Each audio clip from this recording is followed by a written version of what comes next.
எனக்கு 2 நாளா ஒரே இருமலுங்க. ஜெர்மனில டாக்டர் செக்கப்புக்கு புக் பண்ணலான்னு பார்த்தா 3 நாளுக்கு அப்புறம் தான் அப்பாயின்மெண்ட்டே இருக்கு.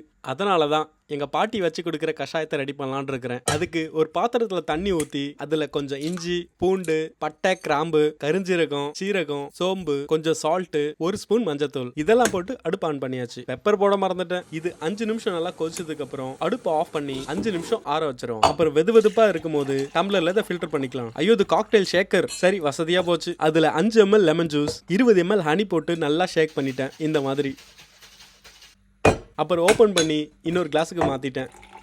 அதில் கார்னிஷ்க்கு புதினாவும் ஆட் பண்ணியாச்சு. அவ்வளோதான், நம்மளோட காக்டெயில் கஷாயம் ரெடி ஆயிடுச்சு. குடிச்சு பார்த்துருவோமா? குடிக்காத. அப்புறம் உங்கள் பாட்டியும் நீயும் MBBS டாக்டர் இல்லை அப்படின்னு கமெண்ட் பண்ணுவாங்க. நமக்கு எதுக்கு? இந்த வீடியோவில் அந்த டாக்டர் குடிக்கலாமா வேணாமான்னு கமெண்ட் பண்ணுவார். அதுக்கப்புறம் குடிச்சிக்கலாம். நீங்களும் அப்புறமா குடிங்க. இன்னொரு வீடியோவில் பார்க்கலாம். டாடா.